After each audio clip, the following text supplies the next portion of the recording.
Bienvenue à Cagny-Barville pour votre visite organisée par la Fédération de pêche. Monsieur le directeur, Monsieur Bresson, le directeur des DTM, Monsieur Chauvel, de l'agence de l'eau, directeur de l'agence de l'eau, Monsieur Collin, président de la communauté de communes de la Côte d'Albat, Monsieur Anchard, président de la Fédération de pêche, Monsieur Mirkovic, responsable technique, Monsieur Roger, président de l'Office du tourisme, que j'ai vu ici, voilà. Mesdames et messieurs les élus, chers collègues, mesdames et messieurs, il y a aussi la police de l'eau, hein. Voilà. Donc, c'est un réel plaisir de pouvoir vous recevoir ici, sur ce moulin Montmorency qui a été justement adapté, modifié, pour pouvoir répondre à la loi. Et ça, j'y tenais fortement, pouvoir montrer, alors je le dis bien, je reste toujours, je suis le maire, je suis donc indirectement propriétaire de ce moulin-là. J'irai pas dire aux autres, obliger les autres de faire ce qu'ils ont à faire dans leur propriété. Mais moi j'ai souhaité, enfin nous avons souhaité, le conseil municipal a souhaité répondre à cette obligation de mettre en conformité pour assurer la libre circulation des espèces et des sédiments.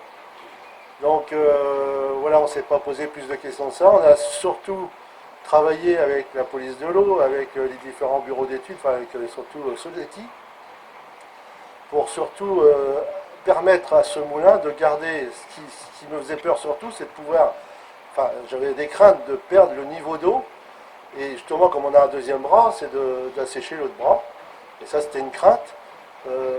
Surtout aussi de garantir ce niveau d'eau avant travaux, une fois que les travaux étaient faits. Voilà, donc c'était ça, et surtout aussi faire continuer à tourner notre turbine.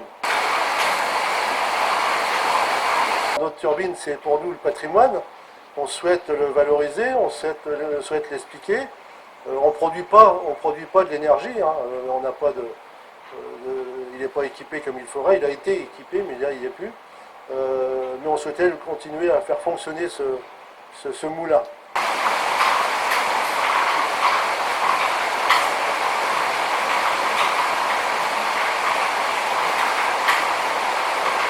En eau douce, elle contribue aussi à la mise en œuvre d'actions pour la connaissance et la restauration des milieux aquatiques.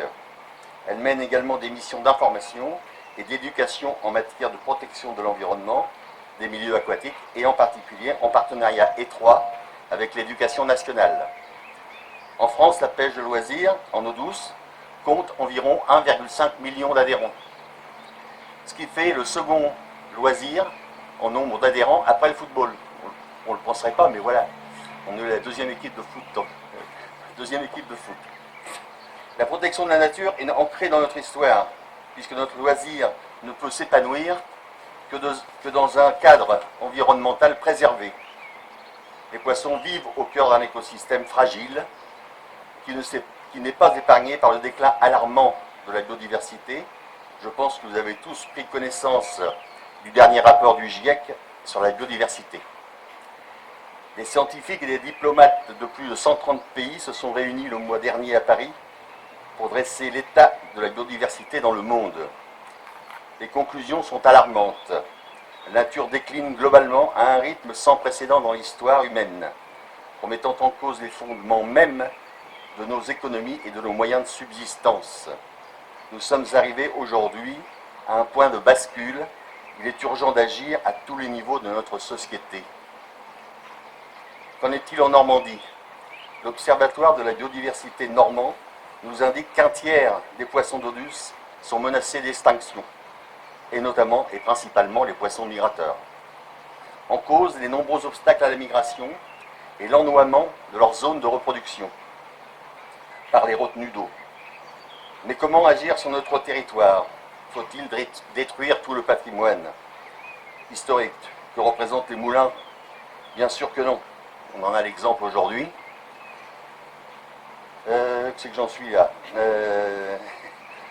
Bien sûr que non. Contrairement au dire d'une association très active Il existe de nombreuses solutions intelligentes, répondant à la fois aux enjeux liés au patrimoine naturel et au patrimoine bâti. Les réhabilitations du moulin de Montmorency en une preuve concrète. Il s'agit d'un aménagement tout à fait exemplaire pour la vallée de la Durdan. Je tiens à remercier l'ensemble des partenaires techniques et financiers, le département, l'agence de l'eau. Je remercie chaleureusement monsieur le maire de Cany-Barville et son équipe communale pour être les premiers à s'engager dans la restauration de la continuité écologique de la Durdan. Et ce, dans un esprit de conciliation avec tous les autres usages locaux. Je les remercie surtout pour leur courage, car il faut du courage lorsque le dialogue ne peut se faire de manière apaisée. Mais M. Thévenot, maire de Cany-Barville, connaît bien la rivière, puisqu'il participe, quand il le peut, et je le remercie, aux assemblées générales de l'association de pêche locale. Il s'est mobilisé personnellement pour sauver l'association des riverains de la Durdan avant qu'elle n'intègre le syndicat de bassin versant. Il participe à la journée des moulins, etc. Je souhaite vivement que les élus et propriétaires de la vallée s'inspirent des travaux ici réalisés qui répondent aux enjeux écologiques actuels tout en préservant l'ensemble des usages et du patrimoine. Mesdames, Messieurs, je vous remercie de votre attention. Écoutez, c'est toujours avec plaisir que l'on voit sur notre territoire, premièrement, eh bien, le patrimoine qui est entretenu dans de bonnes conditions et j'ai bien entendu, par rapport à la réglementation aussi. Et puis, vous le savez, hein, la vallée de la Durdan, c'est quand même presque la colonne vertébrale de notre territoire, puisque on n'a pas la source.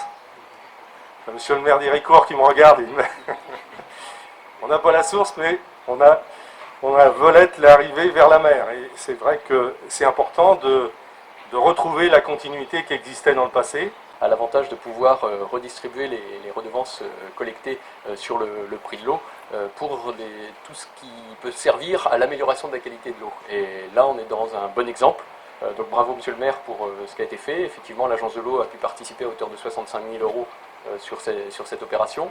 Je crois qu'on peut souligner effectivement le fait qu'on va dans le sens de l'histoire, au sens de la réouverture du cours d'eau, tout en tenant compte de l'histoire, en maintenant le patrimoine. Et ça, c'est important de pouvoir travailler site par site. Alors c'est compliqué, donc merci aussi à la Fédération de pêche d'avoir bien voulu s'impliquer sur ce dossier, puisque ce type de dossier est quand même pas simple à faire avancer.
C'est prêt?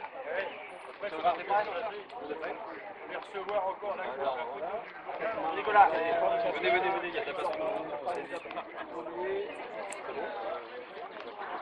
Allez, cette fois on y va. Voilà.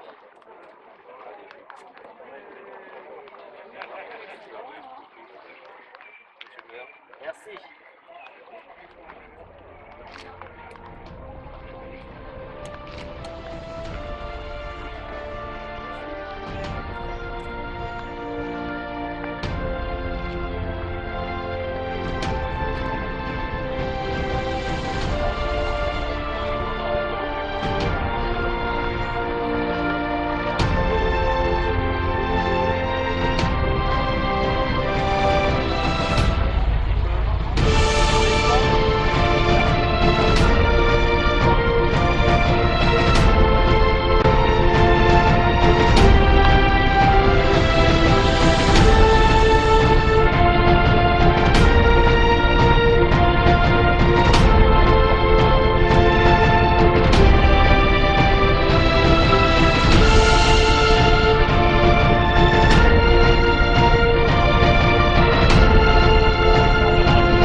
aux sources de la Dourdans sur notre commune d'Héricourt-en-Caux.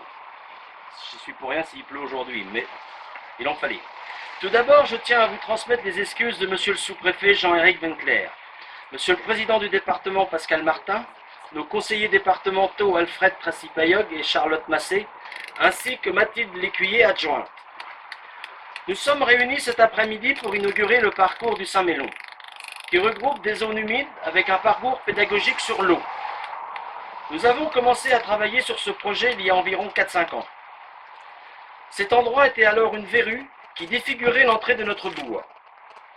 Au début 1800, le petit moulin, dont on peut encore voir la trace de la roue sur le mur du bâtiment à côté, fabriquait de la farine. En 1888, une demande d'autorisation de créer une pisciculture avec un bassin de 11 mètres est faite. Peu de temps avant la Seconde Guerre mondiale, il devient un dépôt d'une laiterie qui fabriquait entre autres le camembert et du lait en poudre pour le bétail. Puis, quelques années après, l'endroit redevient une pisciculture qui ne cessera de croître jusqu'à dans les années 2000, où une fermeture administrative de la direction des services vétérinaires mettra fin à toute activité. Le site est alors laissé à l'abandon par les propriétaires. Il est devenu impératif de trouver une solution pour le devenir de ces lieux. C'est alors que la Fédération de pêche, l'Agence de l'eau, la DDTM et la commune se sont tous mis autour d'une table pour arriver à ce résultat. La commune a commencé par acheter ce bien immobilier pour la somme de 279 000 €, subventionné à 80% par l'Agence de l'eau. Pour la partie renaturation et déplacement de la rivière, la prise en charge était à 100% par l'Agence de l'eau. La commune est intervenue à hauteur de 20% sur l'aménagement du site. Le parking a été financé par la communauté de communes d'Oudeville-Yerville. Aujourd'hui, la commune est sur la vente des anciens locaux qui seront transformés en gîte avec 45 couchers et une salle pour les cocktails. La Fédération de pêche et la commune d'Héricourt ont été co-maîtres d'ouvrage. Les travaux ont démarré début mai 2018 pour s'achever de la même année au mois d'octobre. Aujourd'hui, je tiens à remercier la Fédération de pêche de Seine-Maritime pour sa collaboration et particulièrement Yvan Mirkovic qui a suivi le dossier, qui était là très souvent. L'Agence de l'eau pour ses financements, la communauté de communes pour sa participation pour le parking, toutes les entreprises intervenues sur le site pour leur professionnalisme, sans oublier les aides des salariés et des collaborateurs des bassins versants et de la rivière pour leur intervention. Merci à vous tous qui avez permis cette belle œuvre et surtout merci à tous de votre présence aujourd'hui et vous nous avez amené l'eau, il a fait longtemps qu'on l'attendait. Monsieur Anchard, à vous l'honneur. La réalisation du parcours du Saint-Mélon et l'aménagement du moulin de Montmorency sont deux cas d'école en la matière dont il faut appréhender la restauration de la continuité écologique.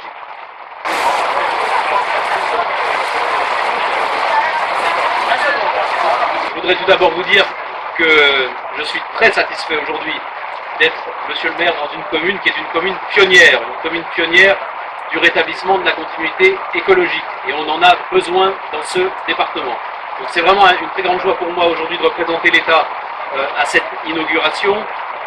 Je ne vais pas m'étendre très longtemps sur les enjeux de cette politique de rétablissement de la continuité écologique parce que je sais que sous cette tente, il y a beaucoup de gens qui le savent et qui sont convaincus, mais vous le savez, cette politique, elle répond à deux grands objectifs, deux grands enjeux. Le premier, c'est de lutter contre ce fléau des temps modernes qui est la régression de la biodiversité.